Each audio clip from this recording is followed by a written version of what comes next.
प्यारे बच्चों, सुप्रभात। आज हम कक्षा 8वीं विषय संस्कृत रुचिरा भाग 3।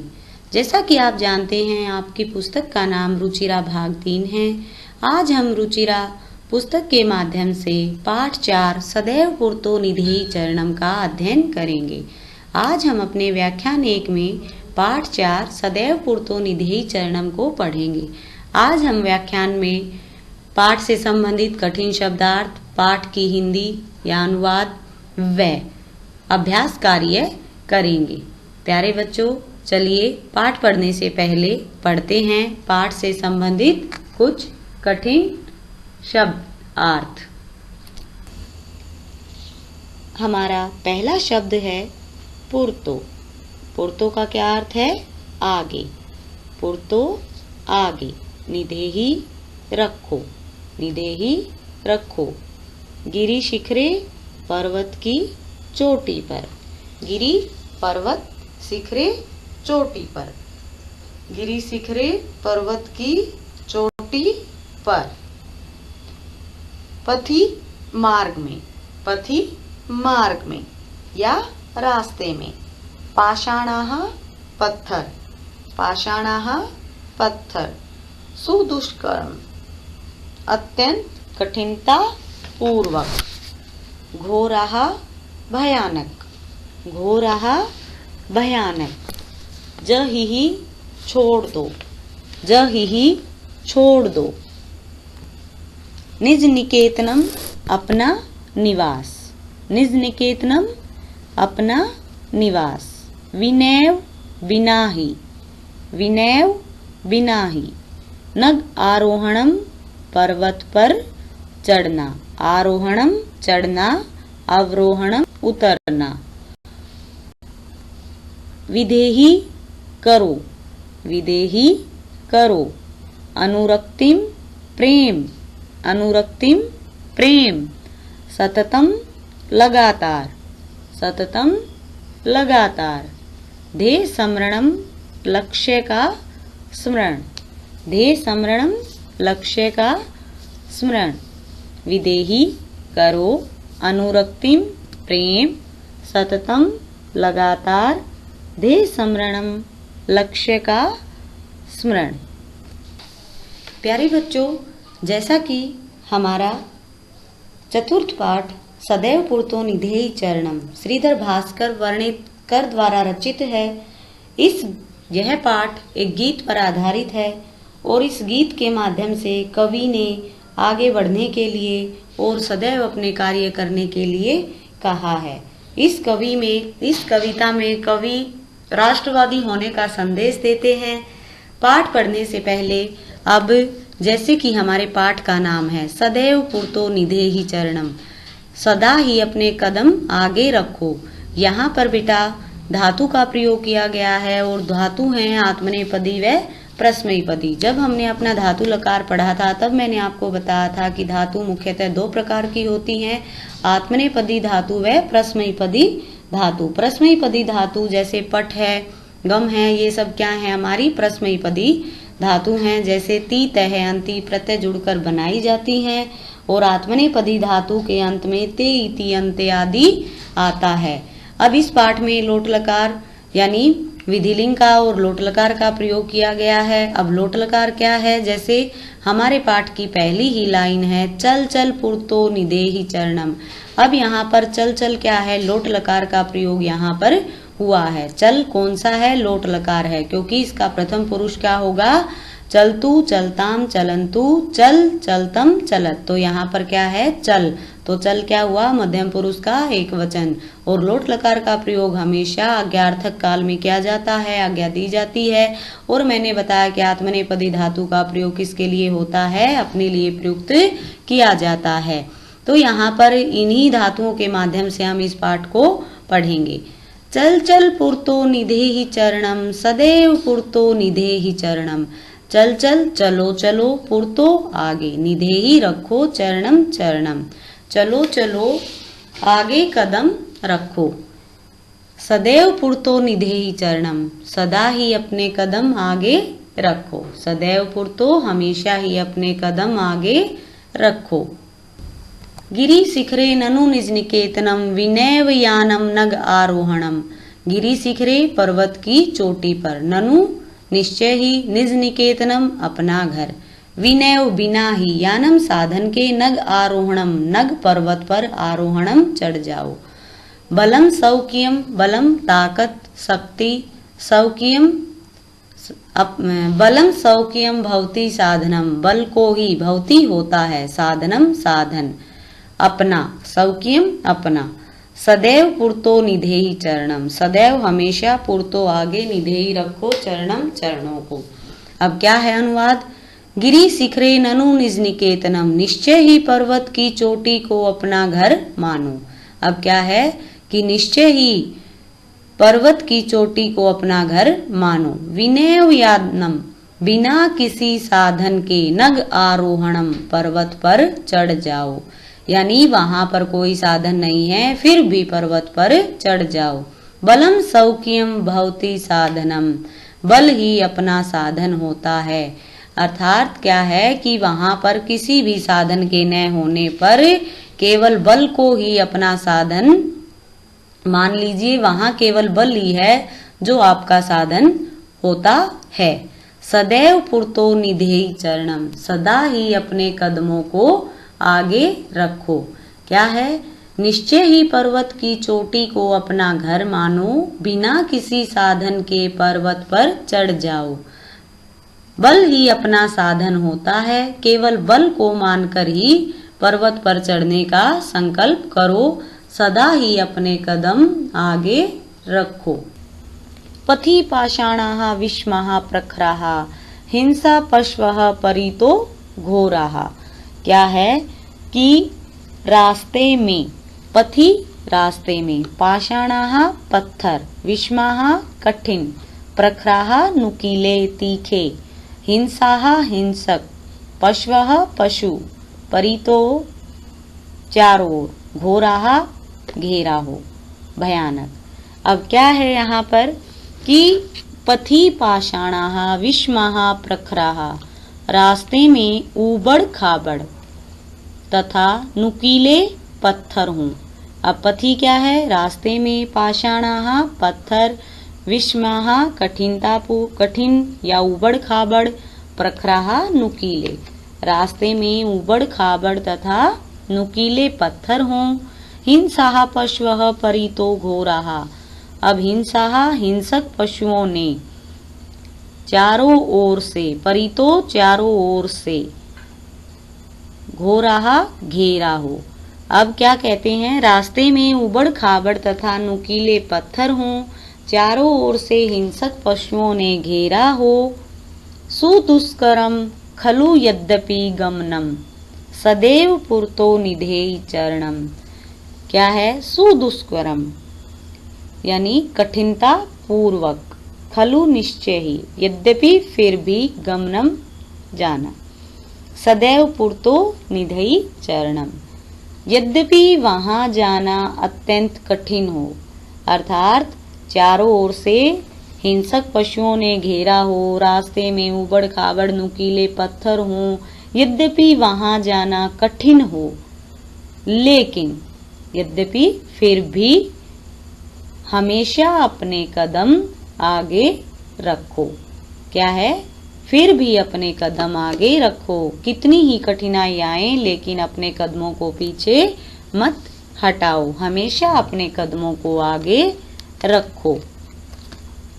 जहि भीतिम भज भज शक्तिम विधेहि राष्ट्रे तथा अनुरक्तिम। जहि क्या करो, जही क्या क्या अर्थ है, छोड़ दो, भीतिम डर को, भज भज शक्तिम शक्ति को अपनाओ, स्मरण करो, विधेहि राष्ट्रे राष्ट्र से, अनुरक्तिम प्यार करो। अब क्या है कि जही भीतिम भज भज शक्तिम, डर का त्याग करो, भज भज शक्तिम शक्ति का स्मरण करो, विधेयी राष्ट्रे राष्ट्र के प्रति प्यार करो, उसी प्रकार राष्ट्र से प्यार करो, अपने देश से प्रेम करते रहो। कुरु कुरु सततम देह स्मरणम सदैव पुरतो निधेयि चरणम। कुरु कुरु लगातार अपने लक्ष्य का स्मरण करो। ध्येय स्मरणम अपने लक्ष्य का, सततम लगातार, कुरु करो। कुरु कुरु सततम ध्येय स्मरणम लगातार अपने लक्ष्य का स्मरण करो। सदैव पुरतो निधेयि चरणम सदा अपने कदमों को आगे रखो। प्यारे बच्चों, हमने अपने पाठ का अनुवाद किया। अब मैं पाठ से संबंधित आपसे एक पद में प्रश्न उत्तर करवाऊंगी। ध्यान पूर्वक सुन। पहला है, नीचे लिखे गए प्रश्नों के उत्तर एक पद में दीजिए। अब क्या है कि नीचे लिखे गए जो प्रश्न हैं उनके उत्तर आपको केवल एक पद में देने हैं। अब क्या करेंगे आप? प्रश्न हमारे संस्कृत में दो प्रकार के होते हैं, जैसे पूरे वाक्य में उत्तर दीजिए व एक पद में उत्तर दीजिए। यहाँ पर केवल एक पद में उत्तर दीजिए। प्रश्न पूछे गए हैं, इसलिए आपको केवल एक पद में ही उत्तर देना है। पहला प्रश्न है, सौख्यम साधनम किम भवति? अपना साधन क्या होता है? अब जब पर्वत पर चढ़ने के लिए कोई साधन नहीं है तो किसको अपना साधन माना गया है? किसको माना गया है? बल को। तो सौख्यम साधनम किम भवति? बलम। पथि के विषमाः प्रखराः? रास्ते में ऊबड़ खाबड़ क्या है? पथि के विषमाः प्रखराः। रास्ते में ऊबड़ खाबड़ क्या है? तो रास्ते में नीले व ऊबड़ खाबड़ क्या थे? पाषाणाः, पत्थर। क्या थे? पत्थर। प्रश्न 3 है, सततम किम करणीयम? लगातार क्या करना चाहिए? ध्येय स्मरणम, लक्ष्य का स्मरण। ध्येय स्मरणम, लक्ष्य का स्मरण। प्रश्न 4 है, एतस्य गीतस्य रचयिता कः? इस गीत के रचयिता कौन है? तो कौन है? श्रीधर भास्कर वर्णेकरः। श्रीधर भास्कर वर्णेकरः। फिर है प्रश्न 5, सः कीदृशः कवि मन्यते? वह कैसे कवि माने गए हैं, माने जाते हैं? उत्तर है राष्ट्रवादी। कैसे माने गए हैं? राष्ट्रवादी। नीचे दिए गए क्रियापदों की सहायता से रिक्त स्थान भरिए। अब यहाँ पर बेटा कोष्टक में आपके क्रियापद दिए गए हैं, उन्हीं क्रियापदों की सहायता से आपको रिक्त स्थान भरने हैं। निदेही, विदेही, जहीही, देही, भज, चल, कुरु। अब यहाँ पर निदेही, विदेही, जही ये सभी क्या है? हमारी आत्मनेपदी धातु है। तो यहाँ पर क्या हो गया? आत्मनेपदी धातु का पहले 3 में आत्मनेपदी धातु का प्रयोग किया गया है। त्वम पुरतः चरणम निधेहि। तुम पुरतः आगे, चरणम चरणों को, निधेहि रखो, तुम आगे चरण रखो। त्वम विद्यालयम चल, तुम विद्यालय चलो। अब ये क्या है? लोट लकार मध्यम पुरुष। राष्ट्रीय अनुरक्तिम विदेही, राष्ट्र के प्रति प्यार करो या रखो। राष्ट्र के प्रति प्यार रखो।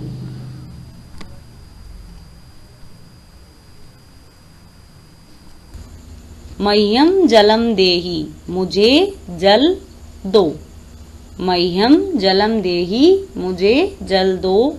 मूढ़ जहिहि धनागमत तृष्णाम। मूर्ख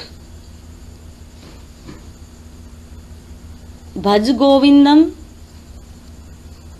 भगवान का भजन करो। सततम ध्येय स्मरणम कुरु, लगातार लक्ष्य का स्मरण करो। अगला है नीचे दिए गए सही कथनों के सामने आम व गलत के सामने न लिखिए। यहाँ पर बेटा कथन दिए गए हैं, इनके सामने आम व न लिखकर आपको अपना वाक्य बताना है, कथन आपको बताना है। पुरतः चरणम निदेहि, चरणों को आगे रखो। कथन सही है या गलत है? तो सही के सामने आम लिखना है और गलत के सामने न। पुरतः चरणम निदेहि, अपने चरण आगे रखो आम। निज निकेतनम गिरि शिखरे अस्ति, निज निकेतनम पर्वत के शिखर को अपना घर मानो। पर्वत के शिखर पर निवास स्थान है आम, ठीक है। सौक्यम बलम बाधकम भवति, अपना बल ही रुकावट होता है, बाधा होती है न, क्योंकि अपना बल ही वहां पर साधन होता। पथि हिंसा पशवः न सन्ति, रास्ते में हिंसक पशु नहीं हैं न, क्योंकि रास्ते में हिंसक पशुओं से घिरे हुए हैं। गमनम सुकरम अस्ति, रास्ता आसान है न, क्योंकि रास्ता सुदुष्करम कठिनता पूर्वक है। सदैव अग्रे एव चलनीयम, हमेशा आगे ही चलना चाहिए आम। वाक्य रचना के आधार पर अर्थ भेद स्पष्ट करो। वाक्य रचना के आधार पर अर्थ भेद स्पष्ट करो। यहाँ पर बेटा कुछ वाक्य दिए गए हैं, अर्थात कुछ शब्द दिए गए हैं और उन शब्दों से ही आपको क्या करना है, वाक्यों में अंतर बताना है। परितः, परितः का अर्थ होता है चारों ओर, और पुरतः का अर्थ होता है आगे। तो परितः चारों ओर, तो चारों ओर का वाक्य कैसे बनाएंगे? ग्रामम परितः उद्यानम अस्ति, गांव के चारों ओर बगीचा है। पुरतः सत्यम पुरतः विजय अस्ति, सत्य के आगे जीत है। नगः पर्वत, नाग क्या होता है? नग है और नाग, नग नग है पर्वत, नाग नाग। हिमालय एक है नगः अस्ति, हिमालय एक पर्वत है। शिवः नागः धारयति, शिव नाग धारण करते हैं। आरोहणम चढ़ जाना, किंचित यात्री बस याने आरोहणम करोति, कुछ यात्री बस के साधन से चढ़ते हैं। अवरोहणम किंचिदपि बस यानात् अवरोहणम करोति, कुछ बस से उतर रहे हैं।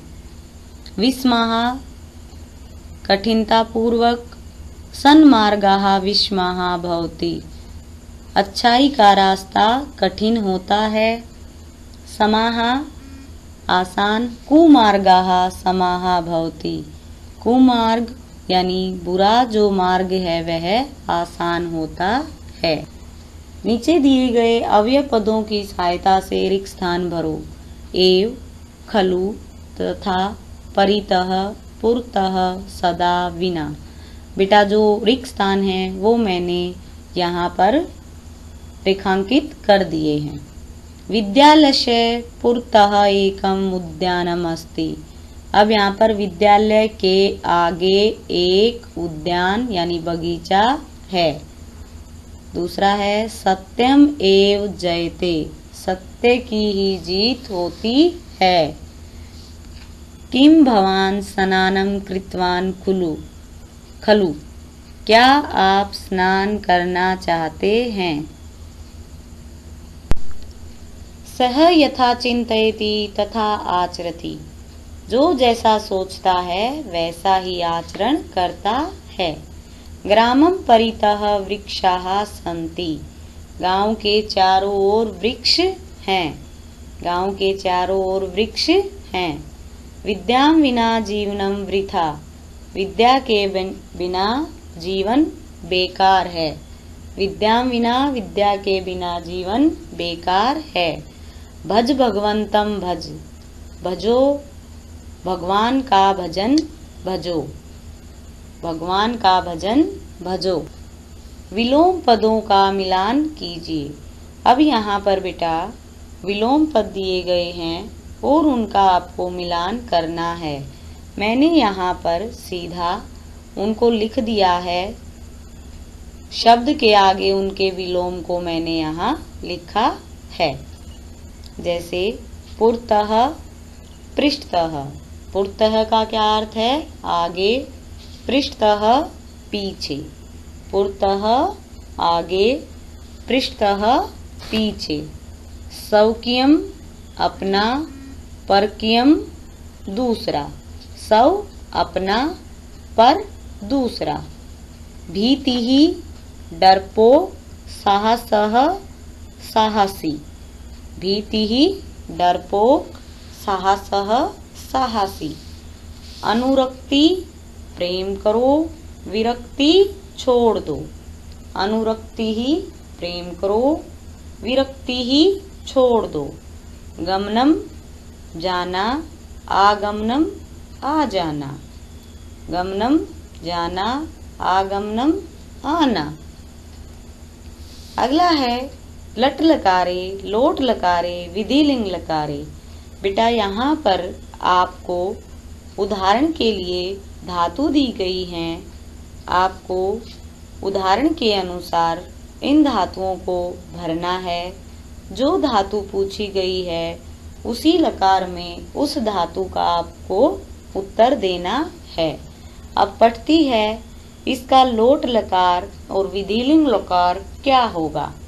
सबसे पहले आपको धातु समझ आनी चाहिए, क्योंकि जब आपको धातु समझ आएंगी तभी आप आगे कर पाएंगे। अब पठती है, पठती हमारी कौन सी धातु है?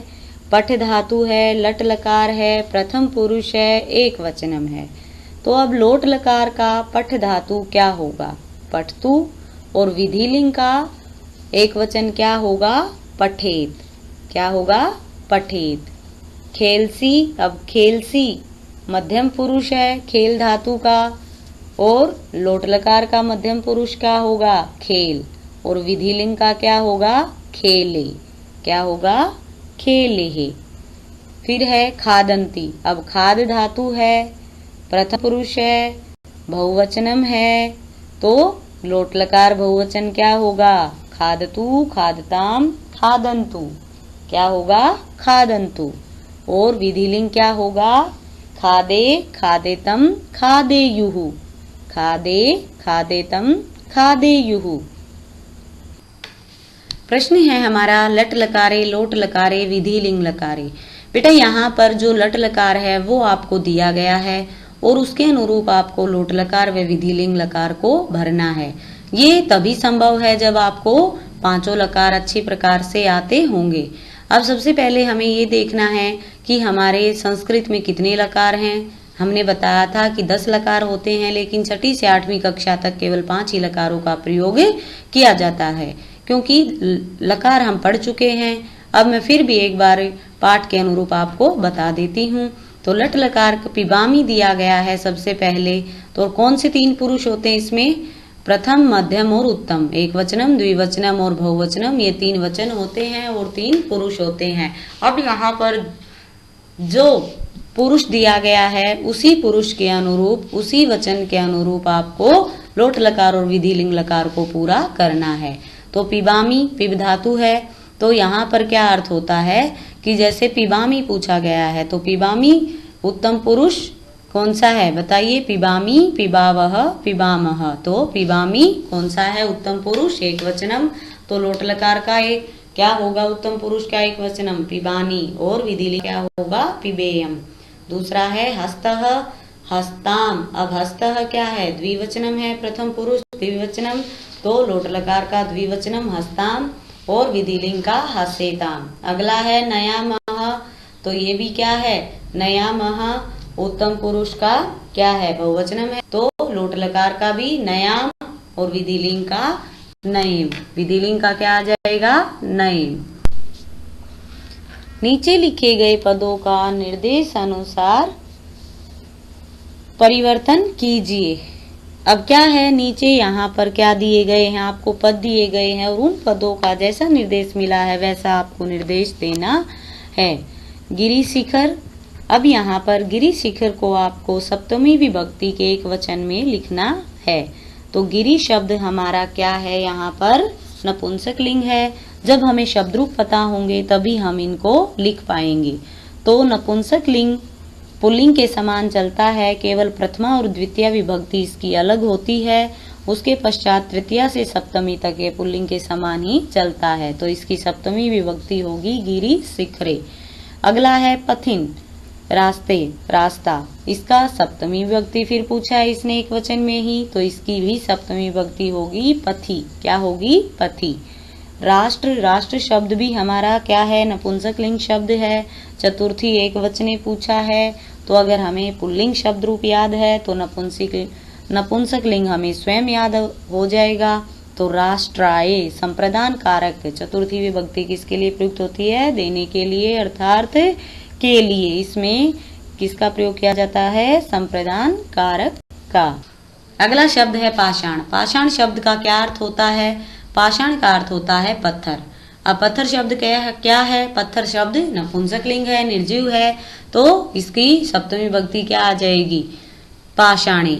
यान शब्द है, अब यान शब्द भी हमारा नपुंसक लिंग है। अब नपुंसक लिंग का मैंने बताया है कि यह शब्द रूप पुल्लिंग के समान ही चलता है, केवल प्रथमा व द्वितीय विभक्ति बदल जाती हैं। जैसे फलम फले फलानी, फलम फले फलानी, यानम याने यानानी, यानम याने यानानी, याने। तो अब यहाँ पर द्वितीय का बहुवचन क्या होगा, यानानी। शक्ति शब्द है, प्रथमा का एक वचन पूछा गया है, तो क्या आ जाएगा, शक्ति ही। पशु शब्द है, पशु शब्द हमारा क्या है, पुल्लिंग है, पुल्लिंग सप्तमी का बहुवचन क्या हो जाएगा, पशुषु। प्यारे बच्चों, आज हमने अपना पाठ 4 सदैव कुर्तो निधेहि चरणम का अध्ययन किया। पाठ पढ़ने के पश्चात अब मैं आपको गृह कार्य के लिए कुछ प्रश्न दे रही हूँ, जो आपको अपनी हिंदी की उत्तर पुस्तिका में लिखने हैं व याद करने हैं। अगर आपके पास पुस्तक है तो इसको साथ साथ भर लीजिए।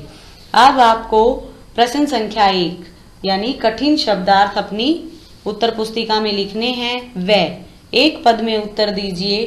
प्रश्न आपको लिखने हैं। ये 2 प्रश्न आपको अपनी हिंदी की उत्तर पुस्तिका में लिखने हैं व पाठ किया अनुवाद भी आपको अपनी पुस्तिका में लिखना है। अब मैं आपको कल इसी पाठ से संबंधित प्रदत्त कार्य दूंगी। वह प्रदत्त कार्य आपको अपनी उत्तर पुस्तिका में लिखना है व याद करना है। उसके पश्चात आपकी लिखित परीक्षा ली जाएगी। यह परीक्षा आपकी लिखित होगी। संस्कृत की परीक्षा आपकी ऑनलाइन नहीं होगी। इसलिए आपको जैसे आप अपना होमवर्क सॉल्यूशन भेजते हैं उसी प्रकार आप अपनी ये जो कार्य है आपका कक्षा परीक्षा है जो आपकी, वो आप मुझे आधे घंटे के अंदर भेज दीजिएगा। मिलते हैं अब अपने अगले व्याख्यान में। परीक्षा की तिथि आपकी 28/5/2020 होगी। आपकी परीक्षा वीरवार के दिन ली जाएगी। धन्यवाद।